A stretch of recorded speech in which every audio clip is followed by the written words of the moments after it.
My wife Sherry thought I didn't know about her plans. She thought I was stupid, or at least unaware of her growing affair with her coworker Todd. She believed that I would let her toot my horn, and that I would accept that she would continue to sleep with him. She had one more thing coming. She didn't realize that I'd been suspicious of her for a long time. I had noticed changes, clear signs of infidelity, things like working late frequently, sexual upgrades to her closet, more aggressive sex, and losing all interest in all the things we used to care about. I tried several times to talk to her about it, but each time my concerns went unheeded. Sherry, of course, denied that anything was wrong. She said it was just my insecurities and my possessiveness working overtime. So I had no choice but to hire a private investigator. I refused to remain blind to the truth. I would never tolerate my wife cheating on me. I had made that clear from the very beginning of our relationship and repeated it many times over the 10 years of our marriage. So, it was with mixed feelings that I sat in private investigator Jake Sloan's office and listened to his report. I was relieved when he made it clear that Sherry had not cheated. However, that relief was short-lived when he added the word, "for now." As he explained, my wife was having an affair. It just hadn't gotten to something sexual, but it was only a matter of time. Apparently, Sherry and Todd were what they called working spouses. I hated that term. Sherry had only one spouse, me. Some might find that expression cute and harmless, but to me it meant that she was having an intimate relationship with someone else. Well, as it turns out, that's exactly what she was having. According to the private investigator's report, Sherry and Todd had lunch together every day, just the two of them. They held hands and sat next to each other. He provided numerous photos of them hugging, sometimes even kissing. I was infuriated by what I saw and wanted to strangle that smug jerk Todd. In addition to lunches, the lovers often worked late together, even though there was no good reason for it. It was as if they wanted to avoid going home to their respective spouses and siphon as much of our time out of each day as possible. The detective told me that he was able to trace Sherry's emails and messages. I knew this was completely illegal and I could never use it in a divorce. In our state, divorce for adultery was possible but difficult. No-fault divorces were much easier, and I didn't need to use evidence for that anyway. I just wanted it for my own purposes. Sloan refused to give me copies of the actual messages. He wouldn't even let me see them. Instead, he offered me a summary of what they contained. He assured me that my wife had never spoken disparagingly of me. Several times Todd tried to disparage me, but Sherry wouldn't let him. Well, I guess it could have been worse. Emails and texts confirmed their romantic relationship, although neither of them professed love. Their conversations were very sexual, bordering on sexting. Todd sent my wife pictures of his buddy, which she took delight in, reciprocating with shots of her bare breasts. As far as Sloan could tell, she hadn't sent any pussy pictures yet. As I sat in his office pondering my next steps, Sloan gave me the worst news of all. Todd's wife was going out of town for 3 days to visit her mother. The lovers decided to take the opportunity to meet up and consummate their relationship. The only thing standing in their way was me. They weren't sure how they could spend the night together if I was still around. Since I wasn't going to leave town, it would be nearly impossible. They were mulling over all sorts of plans. One of them was to tell me that Sherry was going on a girls-only weekend trip. She was afraid I would talk to one of her friends and find out the truth. She didn't want to involve anyone to create a viable legend, so the idea was dropped. Then they thought about forcing me to leave town. I laughed bitterly, remembering how Sherry had suggested I organize a golf trip with my buddies. I wasn't interested, which shot that option down as well. Finally, they came up with a new but direct approach: honesty. Todd believed that I was a cuckold in the making and that I would do anything to keep Sherry as my loving, happy wife, including allowing her to have an affair with another man. Somehow, he led Sherry to believe that by sleeping with him, she would help improve our sex life and our relationship. He convinced her that all she had to do was tell me what she planned to do with Todd, and I would give in and let her do it. Obviously, the asshole didn't know me, but what surprised me the most was that Sherry bought into his bullshit. She should have known there was no way I would tolerate this. If she doesn't realize that, then she's mentally unstable. Sloan told me that was all they had, so I took what he gave me and went home. I asked him to keep monitoring Sherry's messages and let me know if anything changed. On Friday, Sloan called me and told me that Sherry was going to meet me the following Monday after work. She was going to tell me that she was going to go on a date with Todd on Friday night. This date would start with dinner and dancing, but would end with the couple spending the night in a hotel room. She would thoughtfully return to my house on Saturday or maybe Sunday, depending on how much sex they had. Sherry and Todd rehearsed her entire speech and convinced themselves that I would accept her demands. They knew I would be upset, even angry at first. But Sherry was going to assure me that this was just a one-time thing, even though they both knew it wasn't. She tried to tell me that she would have sex with me afterward as a reward for my understanding. Knowing that Sherry and I hadn't had sex in months, she assumed that I would be so happy to have sloppy seconds of Todd that I would acquiesce to her wishes. How nice of them to think of my needs. I only had 2 days to prepare for the confrontation. Sherry and Todd jokingly called it an intervention. I'll be damned if it would go the way she envisioned. I decided I would turn their intervention into my ban. I spent the weekend going through scenario after scenario, trying to figure out what I was going to do and how I could fix my marriage. First, I had to decide if I wanted to fix it. I wasn't sure I knew. As I thought about how I felt about Sherry, my plan of action evolved organically. I decided to deal with it directly and end it for good. When we first got married, Sherry and I seemed blissfully happy. We spent all our time together sharing everything we had experienced in life. She was my best friend and my best lover. Somehow it all seemed to disappear. Maybe that's just the way things work. Nothing lasts forever. Perhaps my view of marriage was rather old-fashioned and idealized. I thought we would be a team, going through life together, fighting side by side against the trials and tribulations that would befall us. Sherry and I had been married before, but unsuccessfully. If that marriage failed too, maybe the problem wasn't us. Maybe it was the institution of marriage itself. How can people expect to maintain feelings, desires, interests, and passions when fate insists on being fickle and finding ways to change everything and everyone? In a world of 30-second sound bites, fast-paced culture, social media, and instant gratification, perhaps marriage, like dinosaurs and CDs, is obsolete. I thought if Sherry wants to be with Todd, maybe I should just let her. Then I woke up and came to my senses. There's no way in hell I'm going to let her toot my horn. I may not want her anymore, but I'll be damned if I'm going to let Todd get the upper hand on me by claiming rights to my wife. To hell with it. I was ready for a fight when my wife called me just after lunch on Monday. "Hey, Sherry," I began. "Is everything okay? You never call me at work anymore. I hope everything is okay." "Hi, honey," she replied. Honey? Really? Did she use that epithet toward Todd, too? It's no big deal. I just wanted to make sure you'd be home on time tonight. I need to talk to you about something really important, so I need you to be there. Oh, good, I replied and added, yes, that's good, because I have some important news for you, too. I have to be home at 5:15 or so. Will that be okay? She didn't answer right away. When she asked that, it was only to get information. Big news? What kind? She asked. I'll tell you tonight, I said, and decided to end the conversation. I'm right in the middle of my monthly report. I need to get it done so I can leave on time. I'll see you at home. I hung up the phone and walked down the hall to my boss's office to let him know I was taking the rest of the day off. He didn't mind, and that was good. I had a few things I needed to get ready for the ban. I was sitting at the kitchen table when I heard the garage door open at 5:27. I was nervous, but also very angry. I was trying my best to remain outwardly calm while unbridled emotions raged inside me. I had an open bottle of Sauvignon Blanc on ice and 2 glasses at the ready.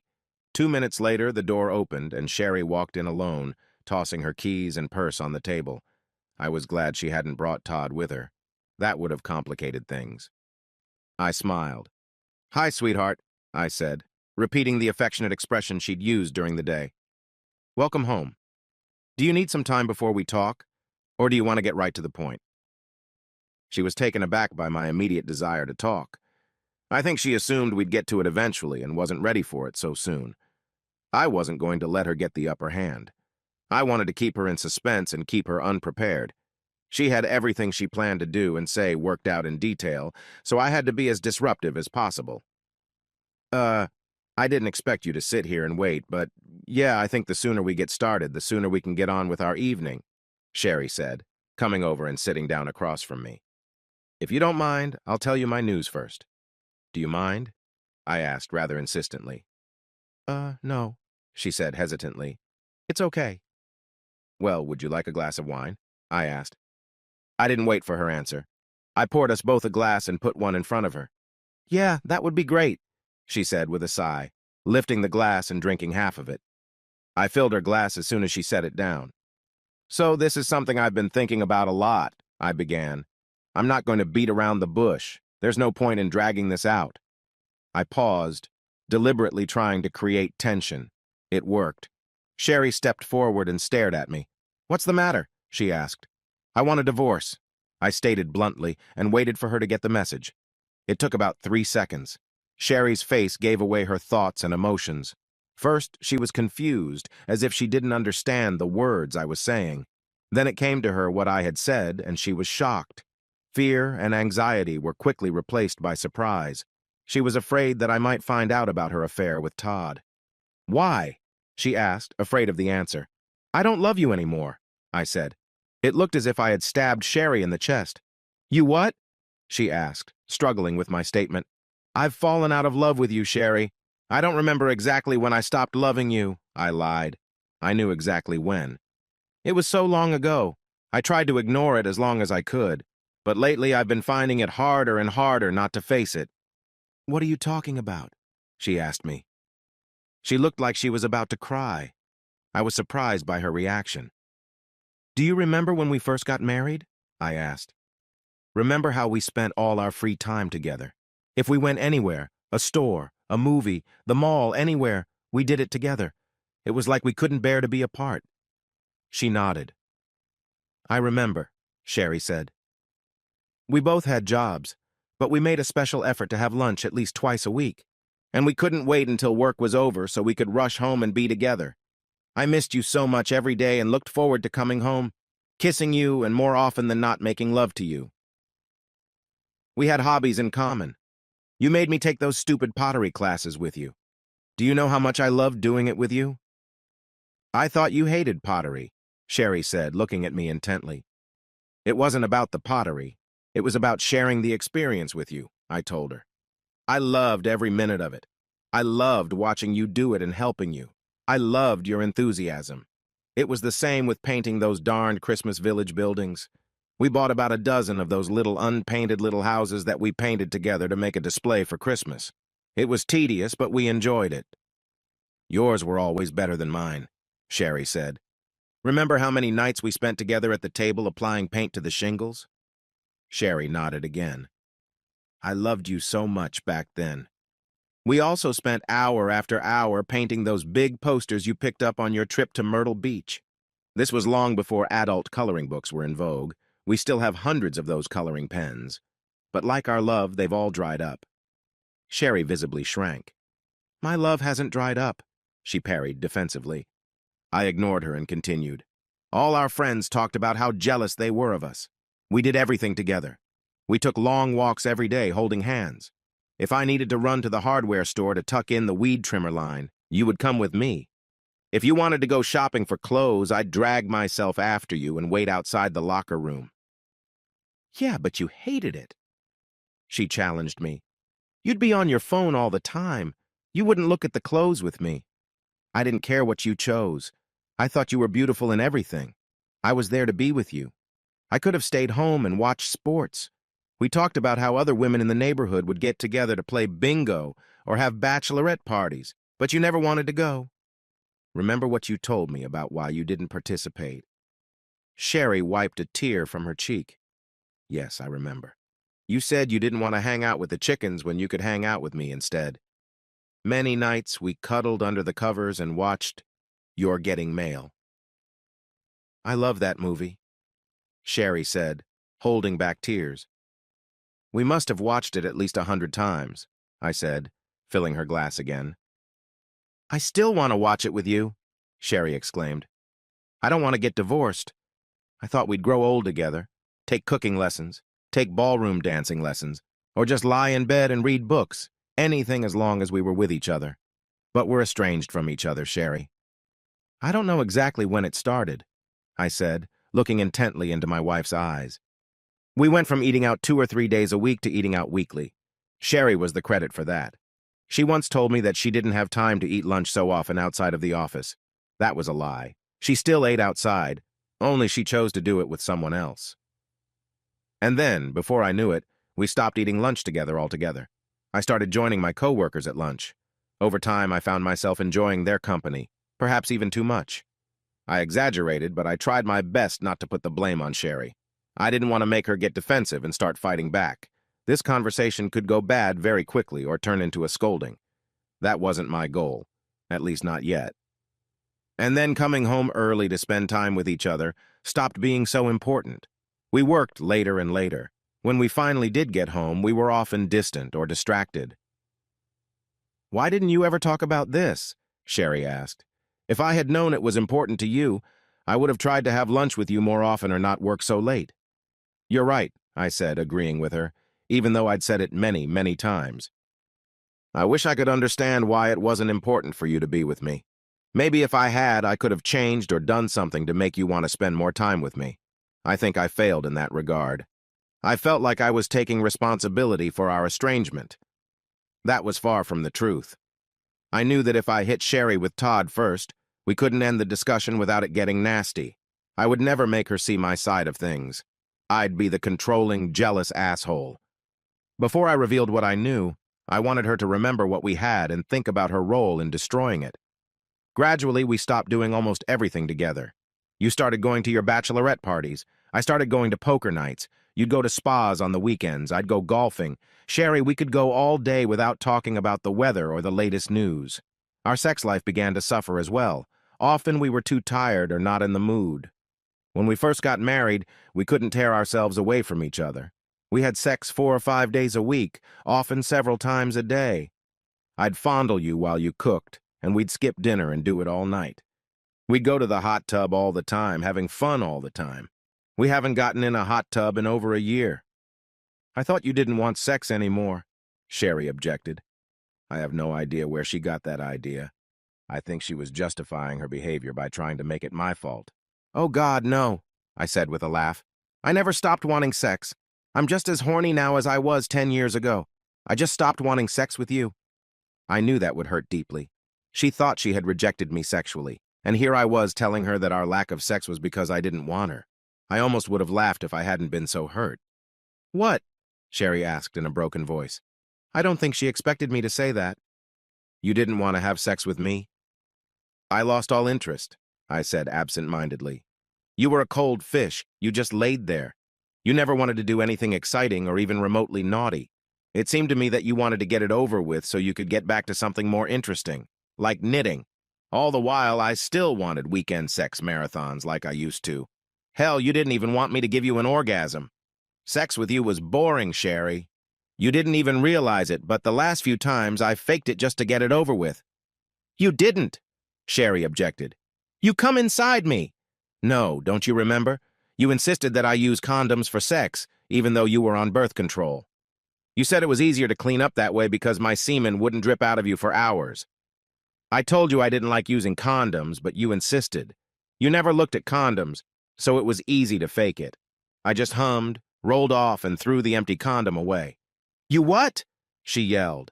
She seemed totally mortified at the possibility that I wasn't enjoying sex with her. Good. My plan worked. Sorry, Sherry, I said, thrusting the knife in deeper. It was me, not you. She stared at me for a few moments. Her tears had dried, her face flushed. I wasn't sure if it was from anger, frustration, or embarrassment. I refilled her empty glass. She took it and took a big sip. It was only a matter of time, I continued, before we started looking for someone else we wanted to spend time with. I didn't mean me, but she didn't know that. Are you cheating on me? She suddenly asked angrily. Are you in love with someone else? Sherry, you know how I feel about infidelity. I made a vow to you when we got married, and I take that vow seriously. I know your first husband cheated on you, just like my first wife slept with a coworker behind my back. I would never do that to you, just as I know you would never stoop so low as to try to toot my horn. How could you think I would do that?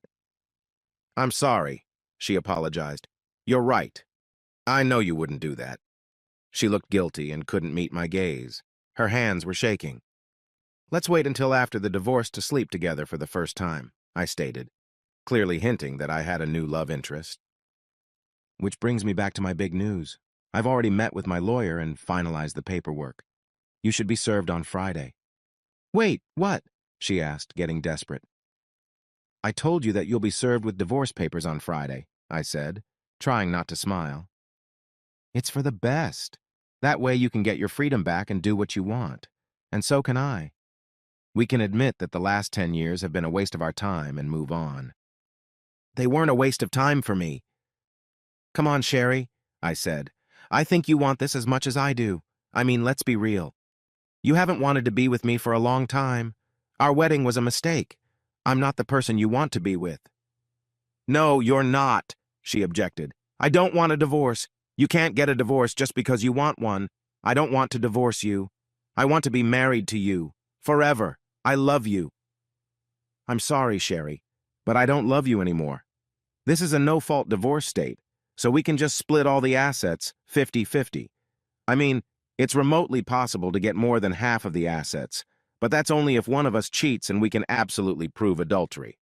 But none of us cheat and are unlikely to do so before Friday, right? So we can make a clean break. I'd like you to come with me to the bank tomorrow so we can divide the money from all our accounts equally. We'll have to open new accounts, get new credit cards, and change all the utility bills. And we'll have to sell the house. I have a realtor coming on Wednesday to put it on the market. Wait, you're in too much of a hurry, Sherry yelled. I don't know what to do. Please stop, she cried again. Don't worry. I've already packed my things and I'll be staying in a hotel room until I can move permanently. You can stay here until the house is sold. Wait, damn it, Sherry shouted. Please wait. There's no need to wait, I said. Right? We don't have to put this off any longer. I mean, we have to take care of everything before Friday, don't we? Why?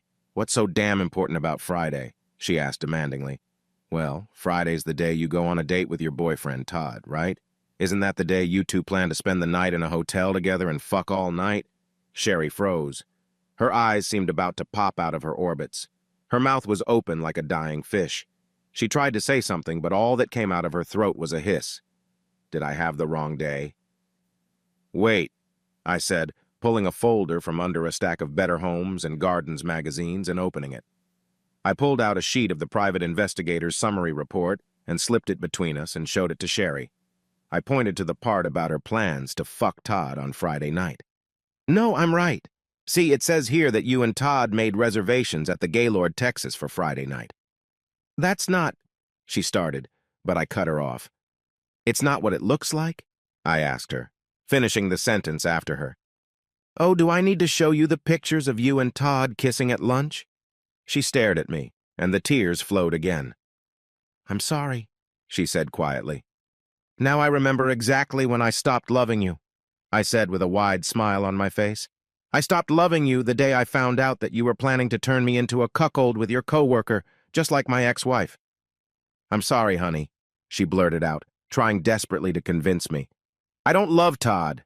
This is just going to be a fling, something to rekindle our relationship. I'll spend the night with him, and then you and I will spend the rest of the weekend having hot sex like we used to. Todd said you'd love it, that it would turn you on and revitalize our sexuality. Yeah, that's right. Revitalize our sex life. Instead of having hot sex with me, you're revitalizing the situation by fucking someone else. Does that make sense? No, but... She couldn't even get the phrase out. She changed tactics. Todd said you'd do it if you wanted me to be happy. I want you to be happy, I said. I want you to be happy with me like you used to be. I don't want you to be happy with another man. Are you out of your mind or what? How could you think I'd be okay with that? You should know how I feel about infidelity. Yes, but... She tried to find some way to justify her actions. It wouldn't be infidelity. I wouldn't cheat. You will give me your permission. Not in this life, I said. I know that now. I should have realized it from the beginning. I don't know what I was thinking. I guess I was bored and lonely. Todd turned me on again. Bored and lonely? How could you be bored and lonely when we were happily in love and enjoying all our time together? I, I don't know, but she started again. Did you ever think you were bored and lonely because you cut us off? You stopped having lunch with me. You stopped spending time with me and doing things with me. You chose to avoid me and put yourself in that position. You chose to spend time with him instead of me. So if you were bored and lonely, you created this condition specifically so that Todd could be bored and lonely. I don't think I did that, she said, staring at me. She shook her head. No, I can't believe I would do that. I thought you stopped coming to my house for lunch. Because you told me to, don't you remember? You kept telling me you were too busy. And then one Wednesday, the day of our lunch, I picked you up, and you didn't even bother to come into the lobby and tell me you couldn't come. You texted me to go to lunch without you. I stopped coming after that, and you never once even mentioned that we stopped having lunch. I don't think you even realized it. Sherry looked at her hands. You were so absorbed in your world that you didn't realize you were losing me. You were all about you and Todd. Well, you can have him now. I don't want him, she snapped at me, looking up at me. I want you. I want us. I want us to be the way we used to be. I'm so sorry. I screwed up. I gave up on us. It's too late, I said, shaking my head. You can't think that. I didn't cheat on you. We didn't do anything. I'll never see him again. I swear. I'll quit my job. I'll go work somewhere else. Please, I don't want to lose you. I still love you. You've cheated on me in every way but one. But that's the most important thing. We didn't have sex. I was stupid. I was crazy about Todd. I didn't love him. I've always loved only you. I don't know what I was thinking. I would have gotten over him and come back to you as soon as I got rid of it. But it's over now. I can see it now. I know it. It was stupid. I was stupid. Todd means nothing to me. Please, baby, please, don't leave me. It's not that simple, Sherry. Why can't it be? I screwed up. I did it. But you stopped me before I went too far. You did go too far, I disagreed. Just sex would have sealed the deal. I didn't do anything. We were just friends, she exclaimed. You should have been friends with me more than anyone else, I objected. I have a lot of girlfriends. I don't kiss them. I've never wasted time on them. I've never replaced you with them, and I never plan to sleep with them and make you accept it. Sherry dropped her head in her arms, sobbing. I will never again neglect you and take you for granted. I swear it. Please, can't we treat this as a big mistake? Can't you forgive me and give me another chance? This isn't fucking Monopoly where you can get jail from a free card, I told her. You didn't just make a big mistake. You left our love and gave your heart to another man. No, he never had my heart. My heart was always yours, and you were going to give him your body. But I didn't. You stopped me. Damn it, don't you love me enough to fight for me? Do I mean so little to you? You meant everything to me. I'd fight anyone for you. I'd die for you. Now I wouldn't piss on you even if you were on fire. Sherry let out a piercing scream. She grabbed my arms and tried to pull me to her. No, no, please, you can't think like that. I'm so sorry. I'm so sorry. You have to believe me. I think you're sorry, I said. It shows me that you're not exactly a self-centered, heartless bitch. Then can you give me another chance? Please, I'm begging you. Please don't leave me. I'm not leaving you, Sherry. You did this on your own. I truly believe you're sorry. Maybe someday I can forgive you, but it doesn't change anything. I don't love you anymore. It's over, but don't worry. You always have Todd to comfort you. Todd is married, she said through her sobs. He only wanted to fuck me. He didn't want a relationship. I grinned. Well, he might change his mind now. I'm sure his wife had something to say to him today when he got home. She and I used the same divorce attorney. Sherry's jaw dropped again. I pushed a folder across the table to her. The full investigator's report is here, along with pictures of you and Todd. His wife has a copy.